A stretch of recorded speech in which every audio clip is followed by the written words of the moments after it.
in my side all my life, but I have only recently become more acutely aware of it.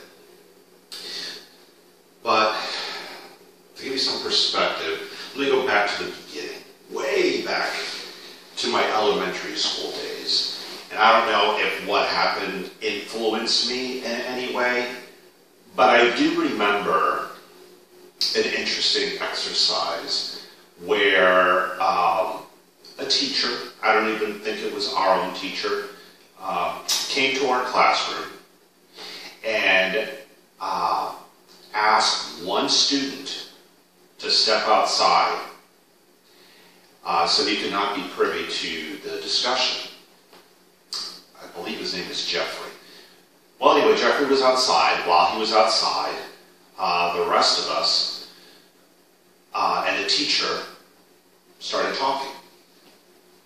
And the idea was really simple. I don't know exactly what she said. I think she wrote something on the board and said that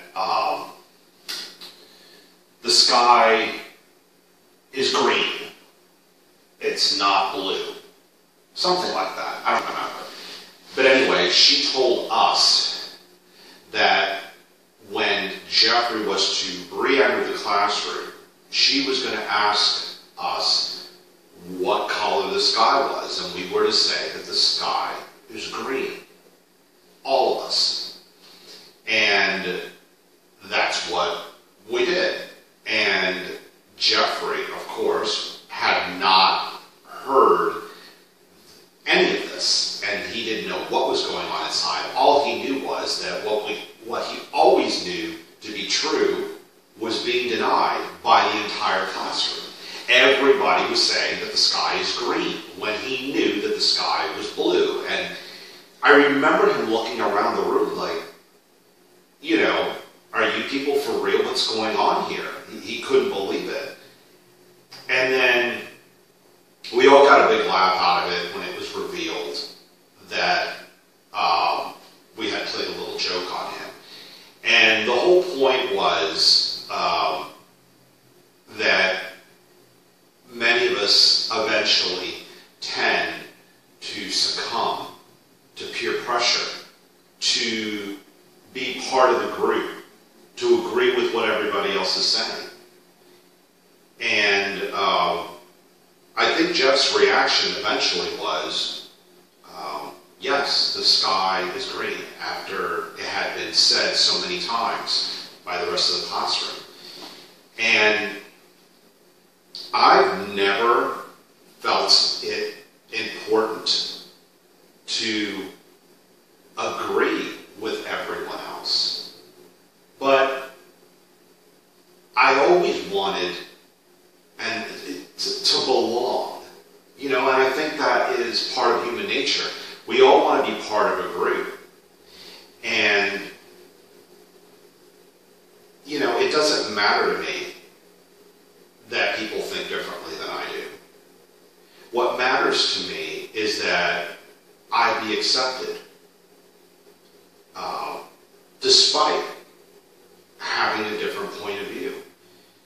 And I remember in the last election cycle, I was saying things that my friends on Facebook found very controversial. They didn't agree with me. And they argued with me. And I don't have a problem with that. I can have a respectful disagreement with people. And then when the election did not turn out the way they wanted it to, it's as if they blamed me for it. And it wasn't my fault, you know, that you picked a losing candidate, that you got behind a candidate and supported a candidate that wasn't going to win and that couldn't win. Although the media had been telling me for so long that it was a done deal, that there was no way that your candidate could lose. So I had people leading up to the election, though, telling me, you know, we're friends despite this, it doesn't matter. At the end of the day, we are always going to be friends. Well, the one that I remember saying that not only removed me from Facebook, but actually blocked me. I didn't realize the blocking at first until I was scrolling through my activity log and I saw something, saw one of that person's comments, and I saw that, I mean, you couldn't even see the picture of the person. They had completely removed themselves. I'm like, wow, that's really petty. That is not a friend, you know, and it's really upsetting that we can't have different point of views. Why do we all have to think alike? I think life is so much more exciting when you're willing to debate different point of views. And just today, I was told, you know, because I posted a comment, oh, that's a very interesting point of view, and a very valid point. However, it's too exhausting to discuss it with you. And to that I said, you know, it's only exhausting when you feel you have to take sides, and you don't. You know, I'm just putting a different point of view out there, and I really find that interesting. You know, you don't have to adopt a different point of view. Just be willing to hear it and be willing to defend your own position. And I feel that people don't do that anymore. If ever, I don't know that they ever did. You know, there's so many people out there that they think they're right. And if you don't agree with them, they will shut you down. They will tar and feather you and drive you out of town. And what a boring place life would be if everybody thought exactly the same way. You know? And that really needs to change. I mean, people need to start being tolerant of diversity of opinion. It's the people that celebrate diversity of people. It's those same people that tend to celebrate the diversity of people that tend to shun diversity of thought. They think if you're gay, you have to think a certain way. If you're black, you have to think a certain way. If you're a woman, you have to think a certain way. And if you don't, they will sue you. They will, if you're a broadcaster, they'll get you taken off the air. And it's always two ways. It's usually two ways that they do this to people that are in the media. It's usually accusations of either racism or misogyny. And let me tell you, those people don't care at all about women or minorities. It's minorities and women. They're just being used as a tool. It's a means to an end. It's to end that person's career by making accusations about them. You know, and that's what goes on in TV land, and it's wrong. But I also see it going on in my personal life. Like I said, I must have lost about a dozen friends on Facebook over this election. And it's sad.